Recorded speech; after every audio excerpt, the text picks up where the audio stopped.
BP, sugar, thyroid, obesity, hormone సమస్యలని మందులు లేకుండా నేచర్ మంత్ర ఫుడ్ తో రివర్స్ చేసుకోండి. నమస్కారం, వెల్కమ్ టు ఐడ్రీమ్. నేను మీ సంగీత. కొన్ని ప్రాంతాలలో ప్రసవానికి కూడా వెళ్ళే మార్గాలు సరిగ్గా లేక అటు తల్లి అదేవిధంగా కడుపులో ఉన్న బిడ్డ కూడా మరణించడం జరుగుతుంది. రీసెంట్గా మహారాష్ట్రలో ఒక ఇన్సిడెంట్ కూడా జరిగింది. కొన్ని కిలోమీటర్ల దూరము నడవాల్సి ఉంది. అంటే తను ప్రసవానికి హాస్పిటల్కి వెళ్ళాలి అంటే అంత దూరం నడిచే నేపథ్యంలో ఆవిడ నడుస్తున్నప్పుడు ఎక్కువగా రక్తస్రావం అయిపోయి పాప అదేవిధంగా తల్లి ఇద్దరు కూడా మరణించారు. అది ఎంత హృదయ విదారకమైన సంఘటన. అయితే మనకు కొన్ని ప్లేస్లలో చూస్తూ ఉంటే లోకల్లో ప్రైమరీ హెల్త్ సెంటర్స్ అని చెప్పేసి అక్కడ గవర్నమెంట్లో ఏర్పాటు చేస్తూ ఉంటారు. కానీ అవి పేరుకు మాత్రమే ఉన్నట్టు. మిగతా టైంలలో మనం చూస్తూ ఉంటే అక్కడ డాక్టర్స్ ఫెసిలిటీస్ చాలా తక్కువ. వాళ్ళు లోపల దాకా రాలేరు. తర్వాత నెక్స్ట్ వీళ్ళు వెళ్ళాలి అంటే కూడా పని కట్టుకొని మరీ వెళ్ళాల్సిన పరిస్థితి చోటు చేసుకుంటుంది. అయితే డాక్టర్స్ అవైలబిలిటీలో ఉంటారా అంటే వాళ్ళు కూడా ఉండరు. అక్కడ ఉన్న ఎవరైతే మెయిన్ సిస్టర్స్ ఉంటారో, హెడ్ సిస్టర్స్, వాళ్ళే ట్రీట్మెంట్ చేస్తూ కూడా కనిపిస్తూ ఉంటుంది. ఇకపోతే అక్కడికి వెళ్ళిన తర్వాత వారి పరిస్థితి ఎంత దయనీయంగా ఉంటుంది అని అంటే ఎలాంటి ఫెసిలిటీస్ కూడా ఉండవు. వాళ్ళు ఇక్కడ ఏమీ లేవు, మీరు వేరే హాస్పిటల్కి వెళ్ళండి అని చెప్పేసి రాసిస్తూ ఉంటారు. కొన్ని అటవీ ప్రాంతాలలో మనం చూస్తూ ఉంటే అక్కడ సరిగ్గా కరెంటు కూడా ఉండని పరిస్థితులు కనిపిస్తూ ఉంటాయి. ఇలాంటివన్నిటిపైన కూడా మనము కేసులు ఫైల్ చేయడానికి చాలా వరకు స్కోప్ ఉంటుంది.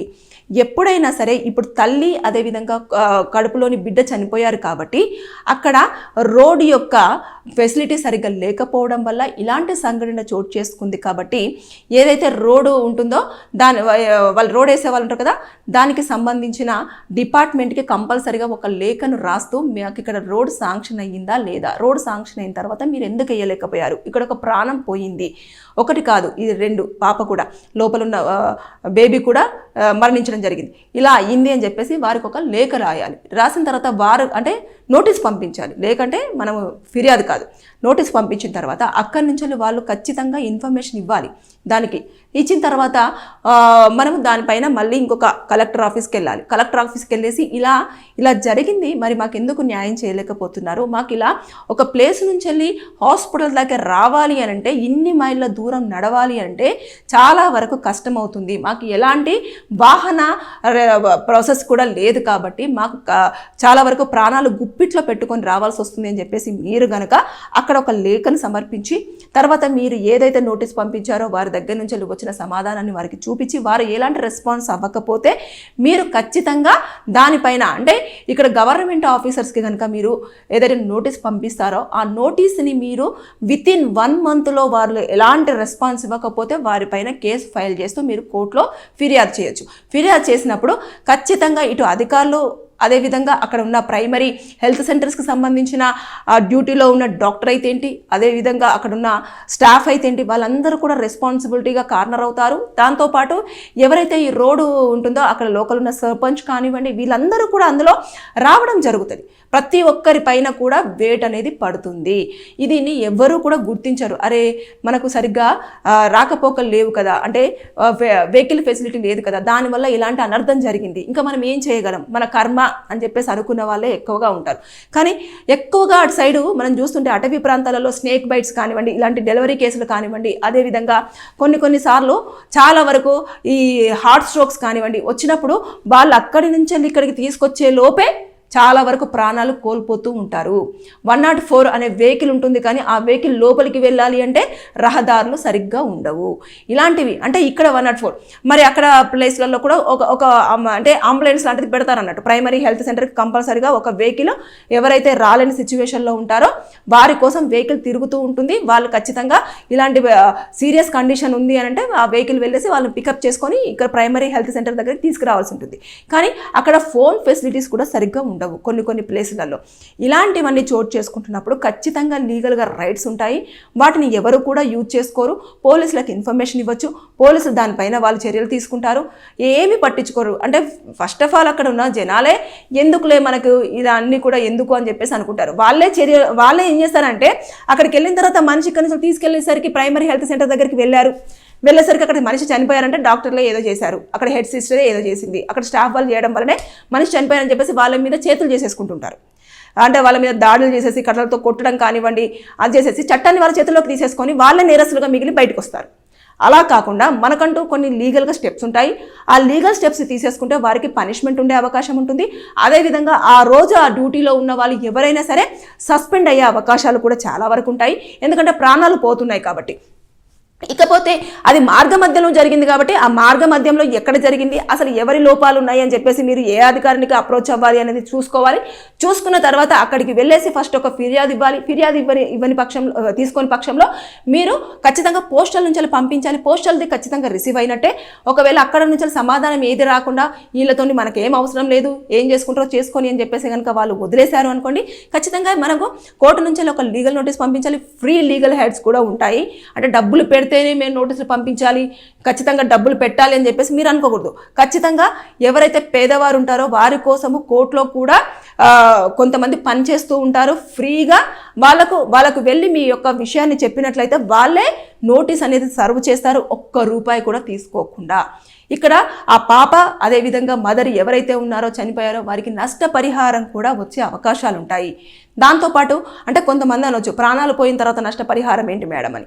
అంటే ఇప్పుడు మనుషులనే కాపాడుకోలేకపోయాము, ఇక మీదట వీళ్ళకు కొంచెం పనిష్మెంట్ ఇచ్చేసి ఆ నష్టపరిహారాన్ని తీసుకున్నట్లయితే ఎంతో కొంత ఇంట్లో ఉన్న కష్టాలే కానివ్వండి, లేదు అంటే వారికి ఒక ఇంట్లో వెహికల్ కొనుక్కోవడం కానివ్వండి, ఇలాంటివి జరిగే అవకాశాలు కూడా ఉంటాయి. కాబట్టి ఈ నేపథ్యంలో నేను ఈ విషయాన్ని చెప్పడం జరుగుతుంది.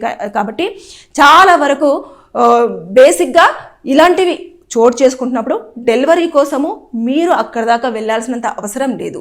మీ ఇంటి దగ్గరికి కూడా ప్రైమరీ హెల్త్ సెంటర్ డాక్టర్స్ వచ్చేసి డెలివరీ చేయడానికి కూడా స్కోప్ ఉంటుంది. వాళ్ళ స్టాఫ్తో వాళ్ళు రావాల్సి ఉంటుంది. మేము రాలేని సిచ్యువేషన్ అండి, మీరు వచ్చేసి ఇక్కడ డెలివరీ చేయండి అంటే వారికి కావాల్సిన కిట్ అంతా పట్టుకొని వచ్చేసి వాళ్ళు డెలివరీ చేయడానికి ఛాన్సెస్ ఉంటాయి. మీరు ఫోన్ చేసి రప్పించుకోవచ్చు, ఆ ఒక ఫెసిలిటీ కూడా ఉంటుంది. కానీ ముందుగా చూసుకుంటే డాక్టర్సే అసలు పిహెచ్సిలో ఉండరు. డాక్టర్స్ పిహెచ్సిలో లేకుండా హెడ్ సిస్టర్ పాపం ఏమీ చేయలేదు.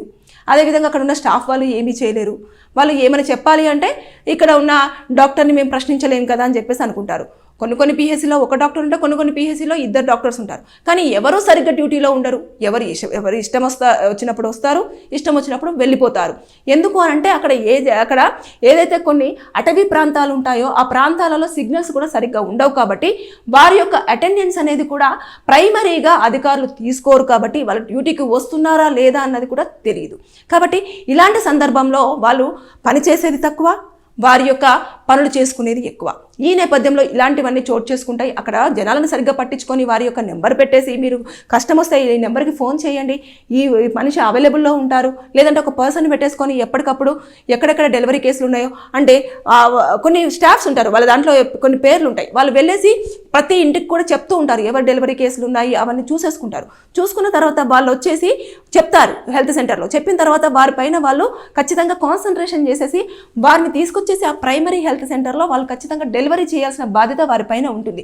దాన్ని రికార్డ్ చేసేసుకొని ఎవరైతే అధికారులు ఉంటారో వారికి చూపించాల్సి ఉంటుంది. ఈ మంత్లో ఇన్ని, లేదంటే ఈ సంవత్సరంలో ఇన్ని డెలివరీ కేసులు మన దగ్గర జరిగాయి అని చెప్పేసి చూపించుకోవాలి. అది టాప్ మోస్ట్లో ఉండే అవకాశాలు కూడా ఉంటాయి. అంటే నార్మల్ డెలివరీకే ఎక్కువగా ప్రైమరీ హెల్త్ సెంటర్స్ ఇంట్రెస్ట్ చూపిస్తాయి. ఒకవేళ లేని పక్షంలో ఒకవేళ సిజరీన్ చేయాలి అనుకుంటే మాత్రం వేరే హాస్పిటల్కి పంపించడం జరుగుతుంది. రీజన్ ఏంటంటే ఇక్కడ ఫెసిలిటీస్ ఉండవు కాబట్టి ప్రాబ్లం అయ్యే అవకాశాలు ఉంటాయి.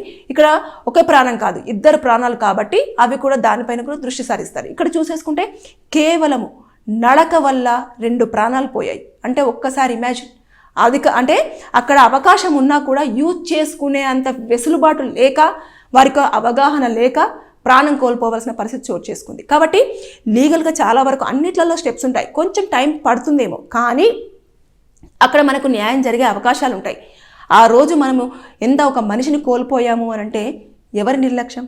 అక్కడ రోడ్డు సరిగ్గా లేకపోవడం, వెహికల్స్ మనకు అవైలబుల్లో లేకపోవడం, అదేవిధంగా అక్కడ లోకల్లో పనిచేసే ప్రైమరీ హెల్త్ సెంటర్కి సంబంధించిన ఎంప్లాయీస్ మనకు అవగాహన సరిగ్గా ఇవ్వకపోవడం, ఇలాంటివన్నీ కూడా క్యాలిక్యులేట్ అవుతాయి. క్యాలిక్యులేట్ అయిన తర్వాత అప్పుడు వాళ్ళకు పనిష్మెంట్ ఉండే అవకాశాలు ఉంటాయి. దీనిపైన అవగాహన లేకపోతే మనం ఎంతమంది ఎన్ని చెప్పినా సరే జనాలు అంటే కొన్ని సందర్భాలలో ఏమవుతుందంటే అక్కడ ఉన్న వాళ్ళు వారు ఓన్గానే మాకేం కాదు, మేము ఇది చేసుకుంటాం అది చేసుకుంటాం అని చెప్పేసి హాస్పిటల్స్ని పట్టించుకోరు. వాళ్ళందరూ వాళ్ళే ఓన్ ట్రీట్మెంట్ కూడా చేసుకునే సందర్భాలు ఉంటాయి. అదేవిధంగా వాళ్ళందరూ వాళ్ళే మేమే ప్రసవం చేసుకుంటాము అని చెప్పేసి అంటారు. కొంతమంది అయితే లేదు మేము మాకు తెలిసిన ప్లేస్కి వెళ్తాము అని చెప్పేసి అంటారు. అలా కాదు, దగ్గరలో ఉన్న డాక్టర్స్ని ముందు సంప్రదించి వాళ్ళు చెప్పిన దాని ప్రకారంగా విని అప్పుడు చేస్తే అన్ని రకాలుగా బాగుంటుంది. కానీ ఇక్కడ మాత్రము ఎవరి నిర్లక్ష్యము అని అంటే అందరి నిర్లక్ష్యము ఉంది. అక్కడ ఎంప్లాయీస్ చెప్పాల్సింది, తర్వాత వాళ్ళకు కూడా ఒక ఫోన్ నెంబర్ ఉండేసి నేను నడవలేని సిచ్యువేషన్, వెహికల్ రాలేకపోతుంది, లేదంటే వెహికల్ లేదు మాకు, మీరు ఒక వెహికల్ ప్రొవైడ్ చేయండి అని చెప్పాల్సింది, లేదంటే చుట్టుపక్కల ఉన్న వాళ్ళ సాయమన్నా తీసుకోవాల్సింది. కానీ ఏమీ చేయకపోవడం వల్ల అనవసరంగా డెలివరీకి వెళ్ళే ఒక మహిళ అంటే కడుపులోని గర్భంలో ఉన్న శిశువుతో పాటు మరణించింది అంటే అది కూడా రక్తస్రావమై చాలా హృదయ విదారకం అన్నట్టు. ఎన్ని ఆశలు పెట్టుకొని ఉంటారు ఆ కుటుంబ సభ్యులు, ఒక్కసారి అడియాశలు అయిపోయినాయి. వీళ్ళంతా కూడా ఇప్పుడు ఈ బాధలో కోట్ల చుట్టూ తిరగాలి, లేదంటే ఇవన్నీ పెట్టాలి అని అన్నా కూడా కొంచెం కష్టమైన పనే. కానీ దాని నుంచి బయటకు వచ్చిన తర్వాత మాత్రం ఖచ్చితంగా మీరు చర్యలు తీసుకుంటే న్యాయం జరిగే అవకాశాలు అయితే చాలా వరకు ఉన్నాయి. సో ఇలాంటివి జరగకుండా ఉండాలి అనుకుంటే మీరు ఎప్పుడైనా సరే అక్కడ ఉన్న ప్రైమరీ హెల్త్ సెంటర్స్కి సంబంధించిన ఇన్ఫర్మేషన్ అయినా, లేదు అనుకుంటే మీరు ఆరోగ్యపరంగా ఏమైనా ఇబ్బందులు ఉన్నా సరే, వెహికల్స్ సరిగ్గా లేవు అంటే మీరు ఒక వెహికల్ని ఒక వారం రోజుల పాటు అవైలబుల్లో పెట్టుకోండి. లేదు అంటే హాస్పిటల్కి కాల్ చేసేసి మాకు ఒక వెహికల్ పంపించండి అని చెప్పేసి మీరు ఆ కోఆర్డినేషన్లో ఉంటే ఇలాంటి అనర్థాలు జరగకుండా ఉండే అవకాశాలు చాలా వరకు ఉన్నాయి. ఏదేమైనా సరే కానీ ప్రాణం అయితే పోయింది, కానీ ఇక మీదట ఇలాంటివి పోకుండా ఉండాలంటే కొంచెం అవగాహన పెంచుకుంటే అన్ని రకాలు బాగుంటుందని నా ఫీలింగ్. Thank you.